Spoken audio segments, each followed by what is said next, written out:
Okay, this is Fahad Hafeez from HM GIS Holding. Today we're gonna go through.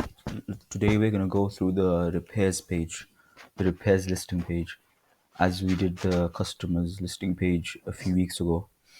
So on here, I'm gonna go through with you how to use the repair listing page and what all this over here means, the information and how to enter new repairs and how to filter your searches and all that stuff.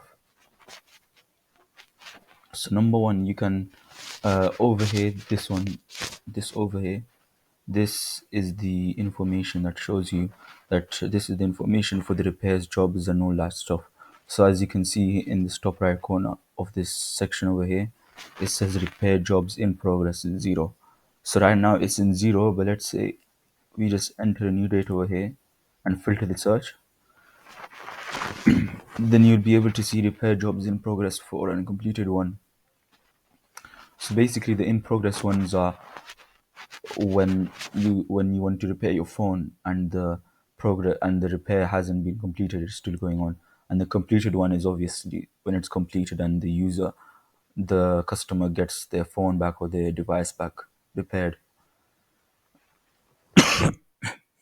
Also, it shows the repair fee over here. So the phone's in progress.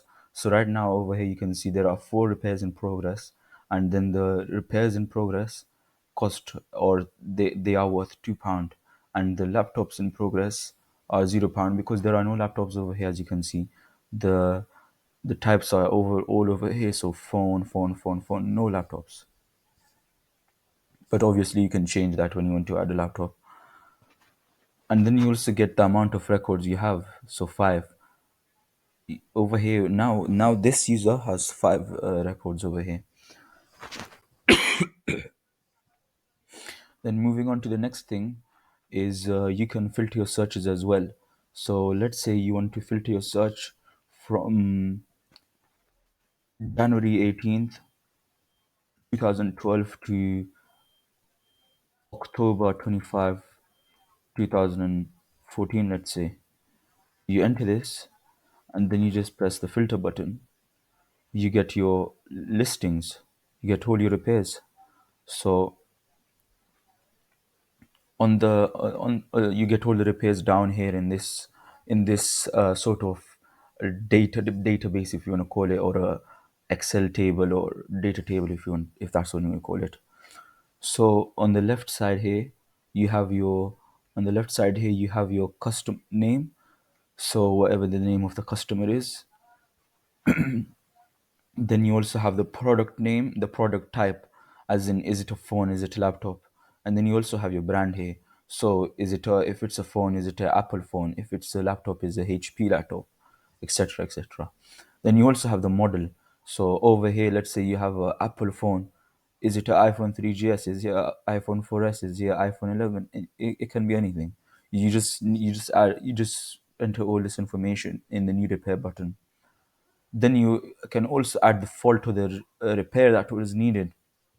It can be anything. It can be anything. It can be if the customer wanted a new screen, if the customer wanted a new, if the customer wanted to replace their screen, if the customer wanted to replace the battery, if the customer wanted to replace their charging port, if there was a problem with the speaker.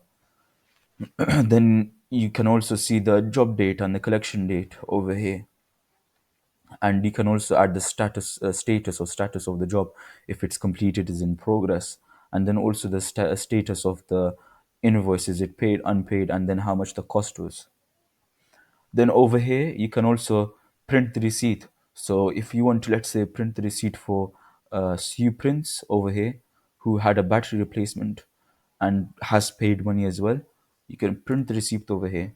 Just click the print button over there, and then you save this, open it,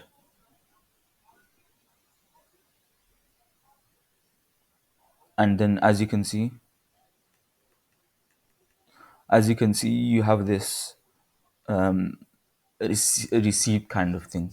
So over here on the receipt you get the name of your shop. So this user that we have has the shop name Tech Island Limited.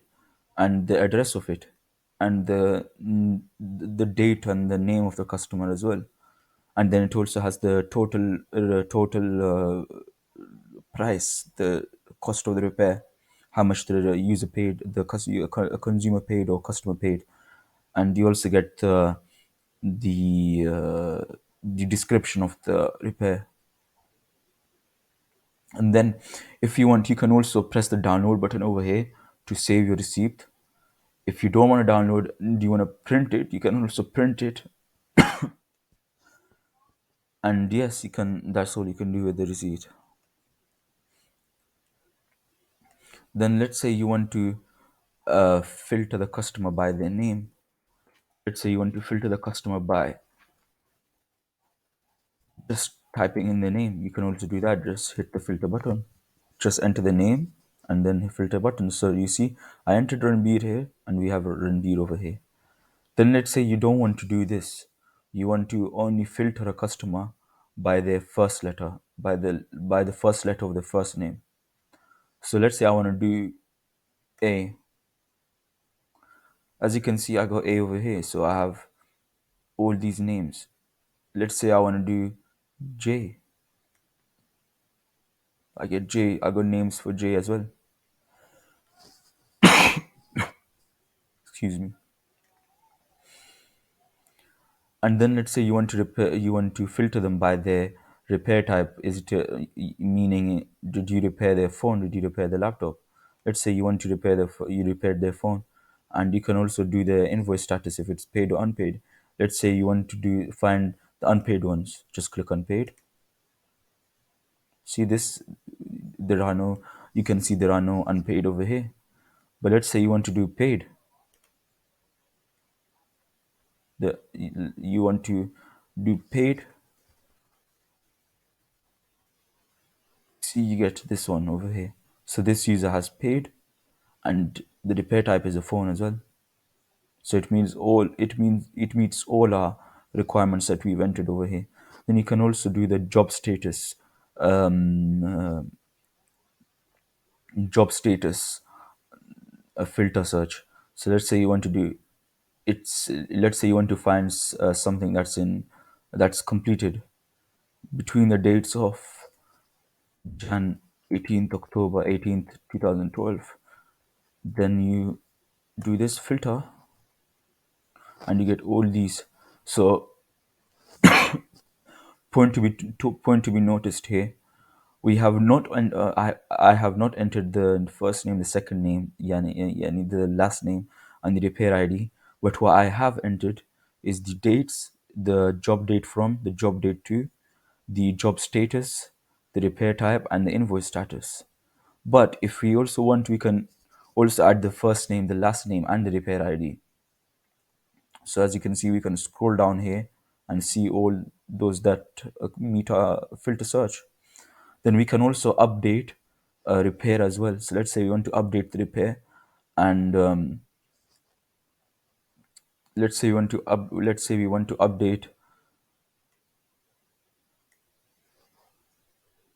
want to update a any repair. It can be any repair. So let's say we want to update this repair. This is an unpaid repair. We press this update button over here.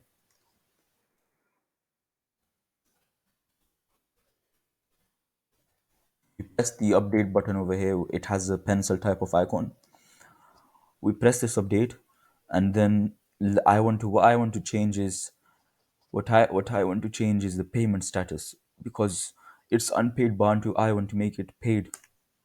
And I also want to change it to completed from in progress, so I can do that. And then let's say I want to add a serial number, I can also do that, or change the model, or change the name of the customer. Let's say I want to change the customer now, the name of the customer. I can do that by just deleting it and changing it. And then you just press save, and then it's done. You can also add new repairs as well. But before we get on to new repair, I'm going to teach you how to delete repairs. Now,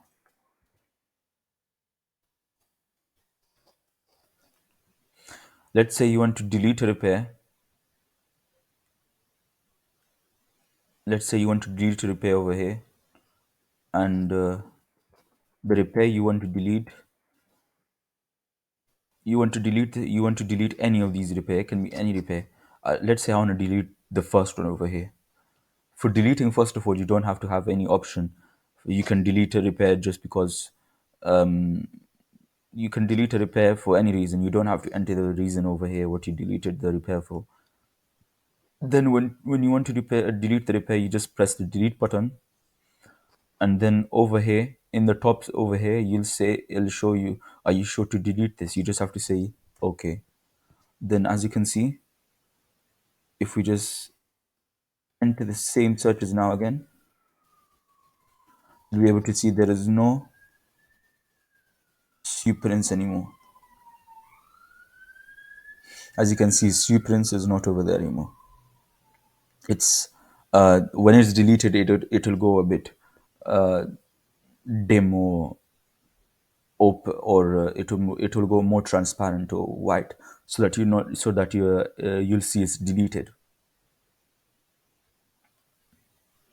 And then if you want to undelete your repair as well, so let's say I've deleted this repair, but I want to get this repair back.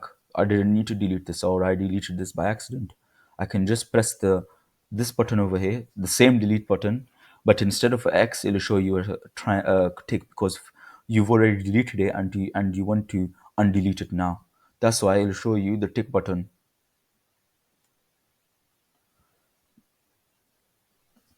Now it will be there because I've undeleted it.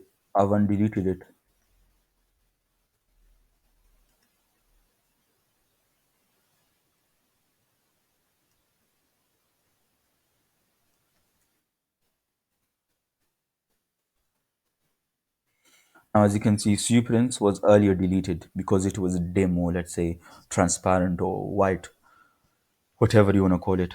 But now, since we pressed the undelete button, now we got the repair back. Excuse me. Then let's say you want to add a new repair. I want to add a new repair, and the customer's name is Jack Wilson. Let's say, and then let's say the brand is a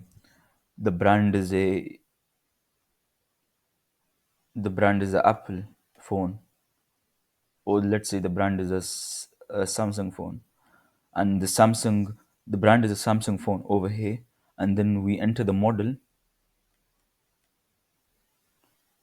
over here, which is this one, and let's say we want to add the latest phone, or the latest phone, one of the new phones in the S series. So I want to add a S21 Plus, let's say, and you can also enlarge in this description area as well if you want to, by just dragging it. And let's say the description I want to enter is the phone was damaged and needed replacement. And then let's say the repair fee is only £3.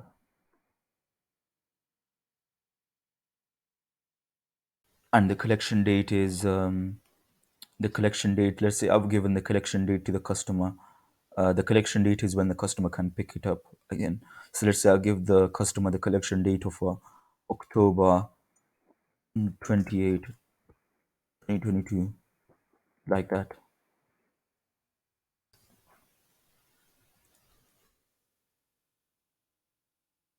And then let's say I want to add the quality in. So the quality is how well you performed the repair. So did you do it good? Did you do it fair? Did you do it bad?